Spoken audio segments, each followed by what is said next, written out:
two of my friends. Let's always remember that they're not friends, they're my friends. So Ulrich Really bonded today. is not friends with the doc, and the doc is not friends with Ulrich. They're my separate friends, and they're not allowed to be friends. Let's always remember that. I'm Big Elvis the chef. I'm the cannabis guy, and we have Ulrich, the educator, and Doc the surgeon, the what? The people's doctor. And he is the MD.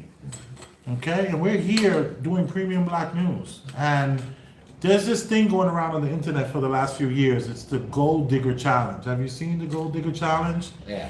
Where the guy has the fancy car, he talks to the girl, and she pays him no mind or totally disses him, and then he shows up with the car, and then he tests whether or not she's a gold digger by the car he drives. Yeah. Okay. A lot of them were very, very phony, and a lot of them were staged. This one, I would like to believe is not staged. And if it is staged, I don't care. It's so good. It's just so good. It's just so good. So we're gonna play this and we're gonna talk about it. Damn. My fault. So let me just go to quickly. The guy is trying to approach a girl, and she totally ignores him. She walks away and goes to a vehicle, which is like a Nissan Altima or something like that, or a Hyundai Sonata. It's one of those kind of economy cars.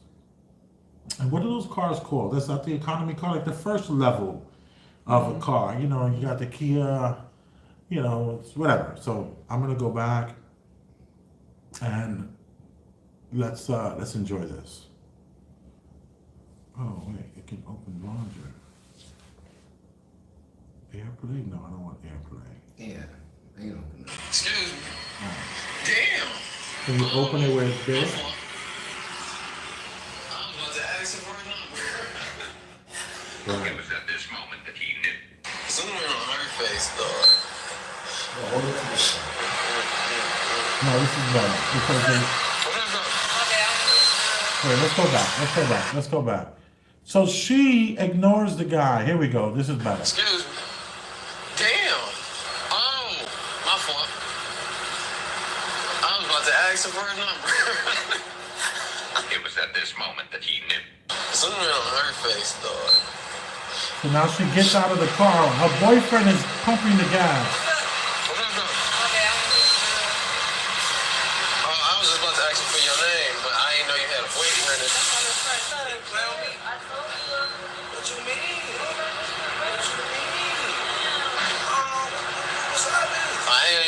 She said you was her best friend, bro. I said, what y'all got going on? That's all good. You want my number or something? Hey. She belongs to the streets. You got my number now, so you know where I am though. Hit you up? That's crazy. What car was that? I gotta look at her. This is crazy.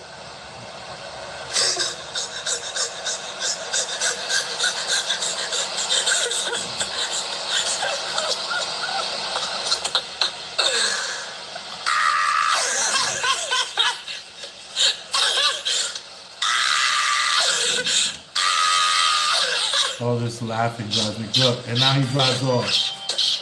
And now she don't know what to do. This is what I would call hypergamy at its finest.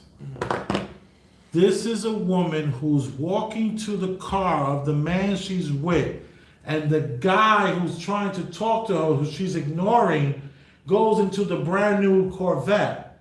She gets out of her car and is like, yo, what's up? Wants to give the guy her number. And then the boyfriend is like, what are you doing? And then the guy says, oh, she told me you her best friend. And he then, of course, drives away. He's pissed off. What say you, Ulrich, about this video? I'd be shocked if it was real, if she would conduct herself with that kind of goal, and that she has no fear in behaving in that way without any consequences, because that's some straight up abuse. If she seriously, if that was real, that was some next level. If she actually was in a relationship with the guy Right. Some guy pulled up. Right. Forget nicer car or no nicer car. And she gets out and she understates what their relationship was. That warrants something. But I won't articulate that. But that definitely warrants a big response. What say you, Doc? If it's not staged, right, it's setting up the precedence for women to feel that way, and behaving that way is okay. It's a further undermining of relationship, families, and all those type of things. I think it speaks to the heart of that. But the truth is, we do have this hypergamous society. You have to really work on trying to become something. If you were a pretty young lady, you can decide to go out there and bust your behind and work and do like the guys do, but you were not necessarily called to do that. You had the option to have a completely different route. So that being placed to the side, this was just a very poor showing. And what it really comes back down to is she so bad, or this guy picked so bad? Like, you cannot. Doc always goes back to the guy. What did he do wrong? How dare him not recognize that she was a tramp? Yeah. I mean, the thing about it is, it is impossible for this person to have lied in such a way that this was a complete surprise to him. Like, he should be able to tell the way that she moved, the way that she is, her presence of state, and how she, looks around, just the way she interacts with him. Yeah. If she's that type of person would be thirst to the point of, oh, he got such a nice ride, I'm gonna go over there and talk to him. Like, you could see that a mile away. That type of person. So, this is. Or can exists, you? Or can you? I think it'd be very difficult for you not to. That's the only thing that I hold. Like, some of these maybe, was this kind of like a fluke, or was it like a hoax, or did they kind of set it up?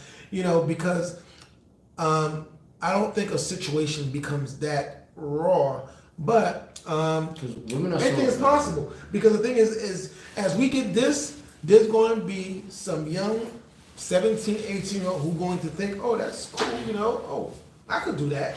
Why not? Let me just, So in other words,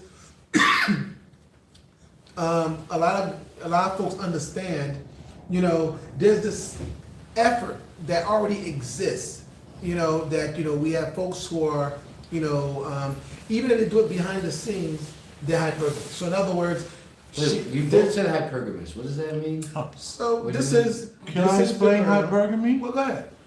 Hypergamy is this woman, right, who walks into a hotel, and she walks into the elevator, and the first floor, she gets to the first floor, and she has an attractive man, and she can get off at this elevator and deal with this attractive man. But then she says, nah, let me go to the second floor. So she takes the elevator to the second floor. You have this attractive man who's also a good cook and very clean. And she says, nah, let me go to the third floor. So she goes to the third floor, and now you got a man who's handsome, cooks, cleans, has his own car, and a thriving business. And then she says, well, let me see what the fourth floor guy, the third floor was so great. Let me see what the fourth floor got. So she goes to the fourth floor, and then the fifth floor, and the sixth floor, and the guy keeps getting better and better. Consistently trading up. That's hypergamy. Hypergamy is that woman who's just at all times unwilling to go back. She's only looking forward. If it's like a woman who has a man who has a car. It's hard for her to deal with a man without a car. She ain't going to meet a guy on the train or the bus. It's not going to work for her. So if you meet a chick on the train and you trying to holler at her and you're like, damn, what the hell is her problem? Well, what it is that her ex-boyfriend, he had a car. So she's not talking to nobody on the train. And that's one quick, easy, simple way to talk about hypergamy and its dynamics. And this is, to me, this represents hypergamy in a ratchet, this is ratchet hypergamy. This is a woman who's sitting in a car, who's made the choice to ignore all men around her because the one that she got is driving, probably paid for her snacks, and whatever the case is, but then she sees that the guy who was just trying to talk to her, who she didn't give her attention to, is able to level her up. And is able to, that distraction, and she was willing to take a chance and risk it all. But like the doc said, what kind of man doesn't know that this is what you're dealing with? I mean, she told the guy that he's only my friend. You know, it's like, whoa. You know, I think it's a really interesting display of hypergamy at its ghettoest and tackiest. But it's all ghetto and tacky, you know, to some degree. Why do you call it ghetto and tacky? Because she was a colored person? No, I don't say ghetto and tacky. I say ghetto and tacky because it was just really like, you know, just it's heartbreaking what this young woman did. Possibly, you know, the damage that she can cause to a person's ego. It could have got very violent out there. It could have went crazy. Yeah, that's why I'm more inclined to think that it might be a little more contrived. Yeah, it's probably a skit. It's probably, even though she wasn't mic'd, her mic wasn't, she didn't have a mic. He's the only one with the mic. So, with that being said, I'm Big Officer Chef Rosenberg. I'm on work. I'm Dr. Surgeon, people's doctor. And we appreciate you for tuning in. Check the description on where you can donate, and I want you to know I love you and I care about you. And you are important. And we're thankful